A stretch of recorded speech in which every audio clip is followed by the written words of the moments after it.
Alberto Mota. Buenas noches, pastor.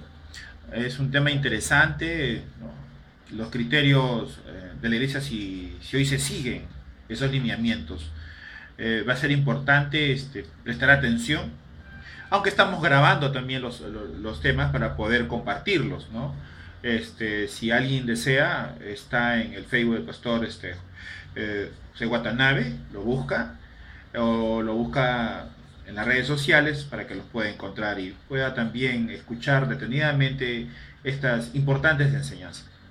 Sin más preámbulo, pastor, adelante. Muchas gracias, Alberto. Acá también saludamos a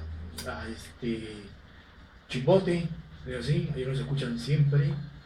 Está Cintia Tirado, y también está la iglesia allí que nos está escuchando. También a Saúl Miranda, que se encuentra ahorita en Iquitos, el bicho que se escucha bien en Iquitos.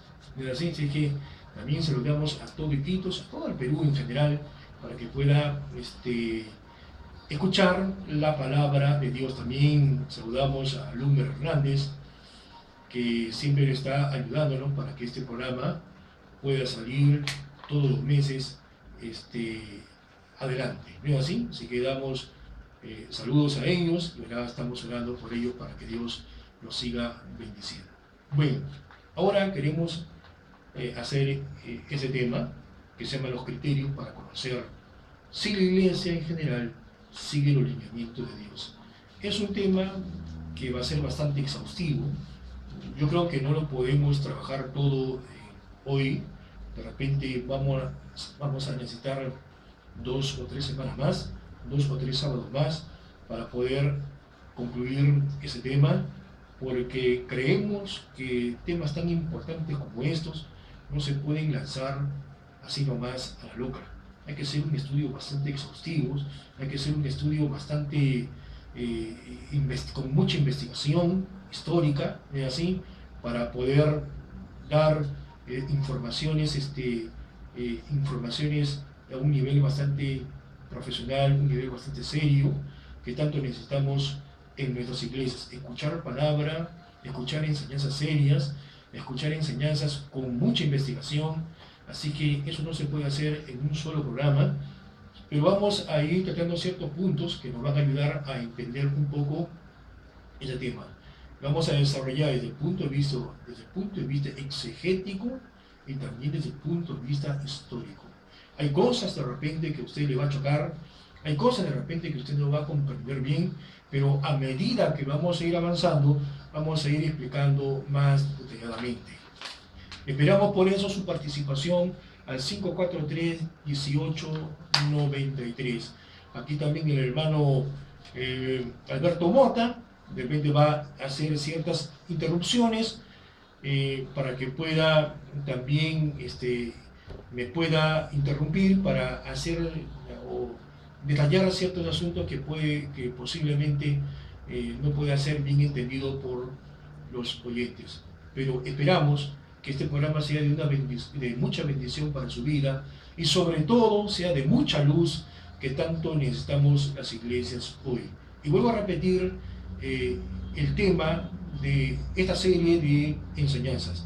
El tema es criterios para conocer si la iglesia en general, estoy hablando de la iglesia en general, no una iglesia específica, sino la iglesia en general sigue los lineamientos de Jesús. Yo quiero comenzar esta lección, esta clase, con una pregunta. La pregunta es la siguiente: ¿es correcto que la iglesia, entendida como pueblo de Dios, siga los pasos de Jesús? O sea, siga sus mensajes, siga su ética, o ética social, o ética del reino. ¿Es correcto eso o no es correcto? Entonces yo quiero comenzar con esa pregunta como inicio, ¿no es así? Pero antes de responder a esa pregunta, yo quisiera que también usted pueda responder allí en su casa y que pueda meditar en su casa sobre esa pregunta. ¿Es correcto que la iglesia siga los lineamientos de Jesús, siga los pasos de Jesús, siga las enseñanzas de Jesús, siga el mensaje de Jesús, siga la ética de Jesús, que es la ética del reino, que es una ética social? ¿Es importante ¿Es correcto eso? Ahora, si usted dice que es correcto,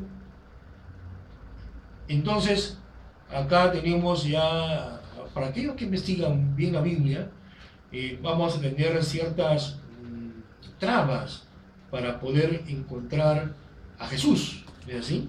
Que, a ver, me voy a explicar un poco mejor. Si es correcto esto, hay que seguir a Jesús, entonces tenemos un problema, porque las fuentes para conocer a Jesús, lo que dijo Jesús, lo que enseñó Jesús, las fuentes para conocer a este Jesús histórico, un tema tan discutido hoy, y que viene hace ya desde 1970, desde 1980. Entonces, para conocer al Jesús histórico o recordado, la fuente son los evangelios. Y cada evangelio tiene una perspectiva sobre Jesús y tiene también cada evangelio su propia eclesiología. Entonces, aquí vamos a tener cierto problema porque vamos a ver a Jesús no directamente, sino vamos a ver a Jesús a través de los ojos de cada uno de los evangelistas. Es cierto que hay un Jesús real, del cual ellos se inspiran, pero ellos van a interpretar a ese Jesús real para sus propias comunidades y para sus propias realidades. Entonces, en la Biblia tenemos 4 evangelios, ¿no? Y son 4 perspectivas sobre Jesús. No es que son Jesús diferentes, es un Jesús visto desde 4 perspectivas. Eso hay que entenderlos. Y cada uno también tiene sus propias perspectivas eclesiológicas. Acá quiero detenerme un poco. Hay muchas personas que se preguntaron si Jesús realmente pensaba en la iglesia o más que todo pensaba en el reino de Dios. Hay un teólogo de más o menos del siglo anterior a principios del siglo XX. Hay un teólogo, este teólogo hizo un libro que también se hizo esa pregunta. Y él decía simplemente, si Jesús quiso fundar una iglesia, y el teólogo dijo, en vez de que venga la iglesia, o en vez de que venga el reino de Dios, que era el mensaje de Jesús, vino la iglesia, se llama Julio Lois. Y él fue de la iglesia católica, y él fue simplemente expulsado de la iglesia. ¿Es así? Por hacer esa afirmación. Porque el mensaje de Jesús era el reino de Dios. Y en vez del reino de Dios, vino la iglesia, ¿no? Ahora, estoy leyendo un libro muy interesante de Gerald Lofink, que es otro investigador de la Iglesia Católica, y él hace una referencia importante sobre ese punto, sobre si Jesús es genuino hacer esa pregunta, si Jesús vino a fundar una iglesia. Él dice que no es tanto, no hay que verlo desde esa forma, sino que a Jesús es la continuidad de un pueblo, no es de una iglesia. Jesús habló al pueblo de Israel, ¿no es así? Y la iglesia es la continuidad de ese pueblo de Israel. Entonces lo que estamos hablando es de continuidad de pueblos, ¿no? Y no es que la iglesia es diferente al pueblo de Dios que Jesús predicaba, ¿no? Jesús se dirige al pueblo de Dios, ¿no es así? Ahora, que posteriormente a Jesús, ese pueblo de Dios vaya teniendo una connotación diferente ya con judíos y gentiles, ya es muy diferente, pero es el pueblo de Dios, ¿es así? No es algo diferente, la iglesia no es algo diferente al pueblo de Dios. La iglesia es y sigue siendo el pueblo. Con eso nos responde la pregunta de muchos, ¿no? ¿Desde cuándo viene la iglesia? La iglesia viene del Antiguo Testamento porque es el pueblo de Dios y el Nuevo también sigue siendo pueblo de Dios. Así que esa pregunta que habló en ese libro de Julio Lois, bueno, que dijo que Jesús predicaba el reino de Dios, y en vez del reino de Dios vino la iglesia. Bueno, la iglesia es prácticamente la continuación del pueblo de Dios, ¿no es así? Bueno, en ese sentido, la iglesia hay que tenerlo en esa perspectiva, como pueblo de Dios, aunque sigue en pie la pregunta que tuvo Julio Lois, que en vez que venga el reino de Dios, viene la iglesia, ¿no es así? O sea, continuó el pueblo de Dios, no pasó nada, ¿no es así? Una cuestión que todavía sigue en pie. Bueno, retomemos. Esto nos indica, estas formas, 4 perspectivas de ver a Jesús, esto nos indica que cualquier jesuología, hay que entender que en los evangelios no se puede decir abiertamente cristología, ¿no es así? Entonces, en los evangelios hay que decir un poco jesuología, porque se trata de Jesús terrenal. Cristología es la expresión de Jesús resucitado, tal como están en las cartas paulinas, ¿no es así? Ahí sí ya es el Cristo, ¿no es así? El Cristo, el Hijo de Dios, y todos esos títulos que se dan pascual, ya es parte de la interpretación de la iglesia, ¿no? Pero cuando queremos estudiar a Jesús que vive en la tierra, al Jesús terrenal, entonces habría que diferenciar de la cristología. Entonces hablamos aquí más de jesuología, ¿no? Entonces, estas 4 formas de ver, o 4 perspectivas de Jesús, entonces nos indica que cualquier jesuología parte siempre de la realidad. Por eso que hay 4 perspectivas sobre cómo se ve a Jesús, o de ver o interpretar a Jesús, porque cada una de estas 4 evangelistas respondieron, o sea, presentaron a Jesús para responder las propias realidades y contextos de cada uno de estos evangelistas. Entonces la jesuología siempre parte de realidades concretas. Pero para ello necesitamos tener la memoria del Jesús histórico, recordado por aquellos que anduvieron con él, porque la perspectiva de cada uno de ellos no es una invención, pues. Jesús no es un invento. Jesús es una persona concreta y real que existió en el siglo I y era un campesino, ¿no es así?, que vivió en Nazaret, ¿no es así? O sea, Jesús es una persona concreta, y esa persona concreta que se llama Jesús en inspiración de cada uno de estos evangelios, ¿no es así? Es el recordar, como dice James Dunn, es el recordar a este Jesús y cómo este Jesús impactó en los primeros oyentes, ¿no? Era conocido como el carpintero, vivía en Así un lugar es. determinado, la sociedad, sus vecinos, o sea, era una persona conocida. Así es. O sea, estos 4 evangelios parten de un Jesús real, ¿no es así? Así es. Y ese Jesús real nos impactó a estos primeros oyentes. Y lo que están tratando de transmitir es el impacto que tuvo Jesús, el mensaje de Jesús a estos primeros oyentes. En esa comunidad. En esas comunidades, ¿no es así? Y lo contextualizan para esas comunidades en las que viven.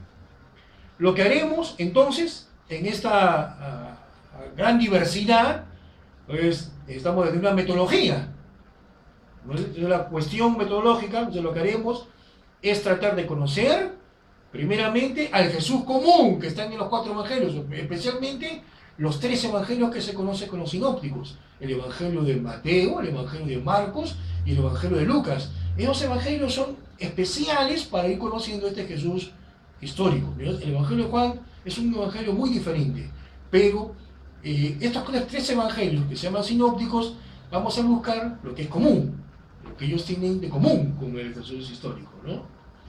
Y después ver las variantes de cada uno de estos evangelios que nos enriquecerán para tener una óptica no estática de Jesús y la misión de Jesús y la revelación sobre Jesús, sino una óptica dinámica, ¿no?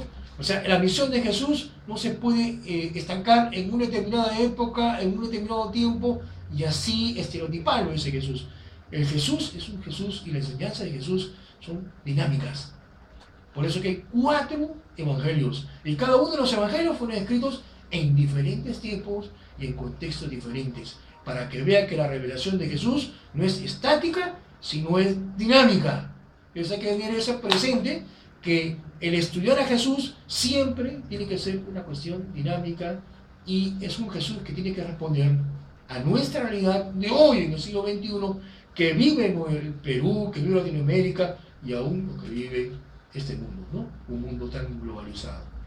Y es una cuestión metodológica, pero partamos pues primero del Jesús común.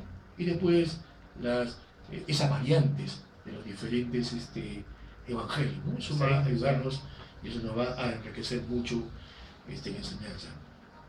Bien, pero primero, lo primero, antes de avanzar en esos puntos, lo primero, respondamos a la pregunta inicial de este estudio. ¿Es correcto que la iglesia, pueblo de Dios, siga los pasos de Jesús? O sea, su mensaje, su enseñanza, ¿es correcto? Sí, es correcto. Si es correcto, bueno, entonces responderemos a esta pregunta con cuestiones argumentativas, pues hay que argumentar.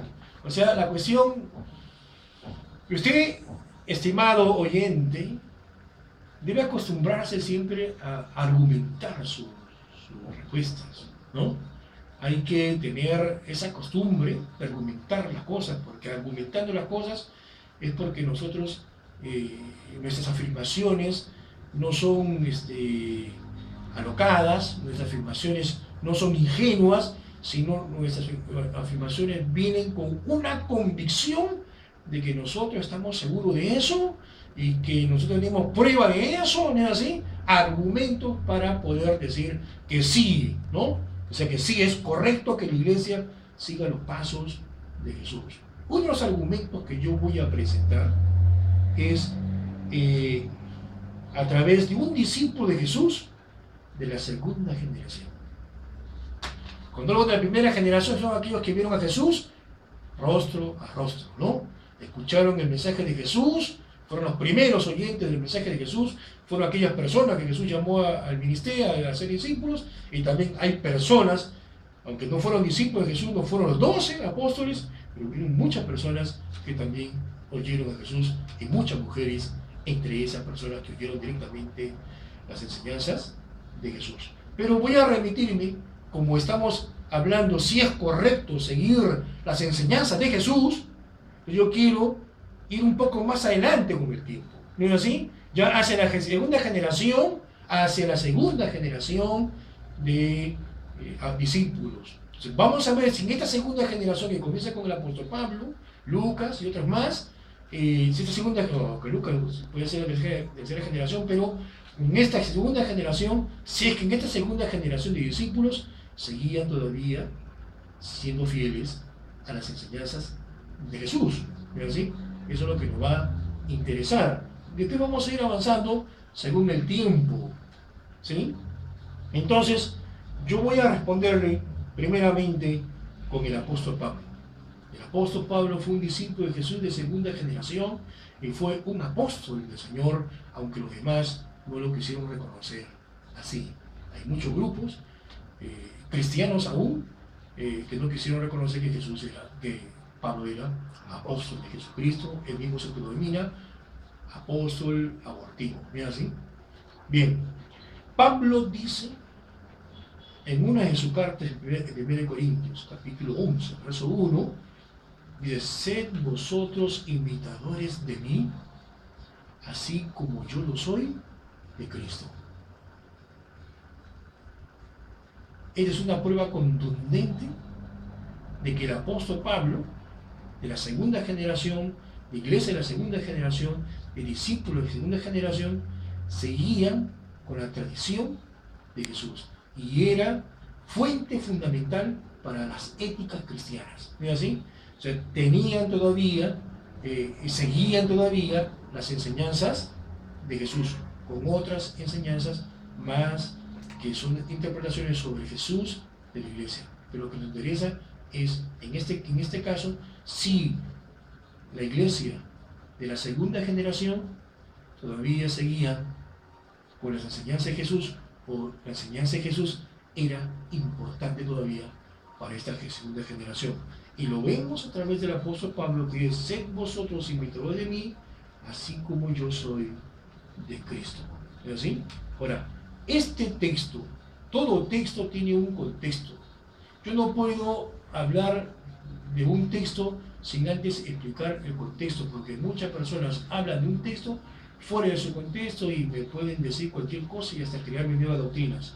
Y usted debe acostumbrarse siempre, cuando le dicen un texto, acostumbrarse a las personas a que le digan cuál es el contexto de ese texto, ¿Por qué dijo el apóstol Pablo, sed imitadores vosotros de mí, así como yo de Cristo? Usted siempre debe preguntar a la persona cuál es el contexto de ese texto. Que yo le voy a explicar. Estas expresiones surgen cuando Pablo exhorta a algunos hermanos a tener mucho cuidado con aquellos que son débiles en la fe. En especial, ¿quiénes eran estos débiles en la fe? Eran judíos y gentiles convertidos recientemente al cristianismo, ¿no? Habían personas que comían en esos ágapes a los dioses, ¿no es así? Y habían cristianos que suponen en cierta forma eran maduros, entonces ellos decían, pues comer no hay ningún problema, ¿no es así? Porque Dios ya bendijo de esa cosa, así que la comida, que nada. Entonces, pero ese tipo de libertad que tenían ellos, estos ciertos hermanos un poco más maduros en la fe, estaban haciendo tropiezo con otras personas, con aquellos que habían venido recién débiles de la fe, ¿no? Habían recién ingresado al conocimiento de Jesús, que eran judíos recién convertidos al cristianismo y gentiles también recién convertidos al cristianismo. Pero si a los gentiles se decían, no pueden participar ustedes con la mesa con esos dioses, y como veían algunos cristianos comiendo en la mesa, y en la mesa, participando en la mesa, no con esos sacrificios a los dioses comiendo carne. Ese será una especie de tropiezo para esos nuevos que habían venido. Entonces, Pablo dice, sed imitadores de mí, así como yo de Cristo. ¿Qué cosa hizo Pablo? Pablo exhorta a ellos a que dejen de hacer eso, ¿no es así?, por amor a estas personas débiles. Entonces Pablo dice, más adelante, en ese contexto, nadie busque su propio bien, sino el bien del otro. 1 Corintios capítulo 1, versículo 10, versículo 24, hay que leer también el capítulo 10, versículo 33 y versículo B. ¿No es así? Entonces, sed imitadores de mí, así como yo de Cristo, tiene que ver con el no buscar cada uno su propio bien, sino el bien del otro. Eso es lo que ellos aprendieron de Jesús. Esa fue una enseñanza de Jesús. Ellos seguían esa enseñanza de Jesús. ¿No es así? Hay que también el libro de Filipenses, capítulo 2, del versículo 1 hasta el versículo 11. En especial los versículos 13, 4, 5, donde dice, no hagáis nada por rivalidad ni por vanagloria, sino estimad humildemente a los demás como superiores a vosotros mismos, no considerando cada cual solamente los intereses propios, sino considerando cada uno también los intereses de los demás. Haya en vosotros esta forma de pensar que hubo también en Cristo Jesús. Esto me da fuerzas y argumentación para decir que la iglesia de la segunda generación estaba viva en la enseñanza de Jesús y para ellos era importante para su ética cristiana. La forma de vida. Así es. Vamos a descansar.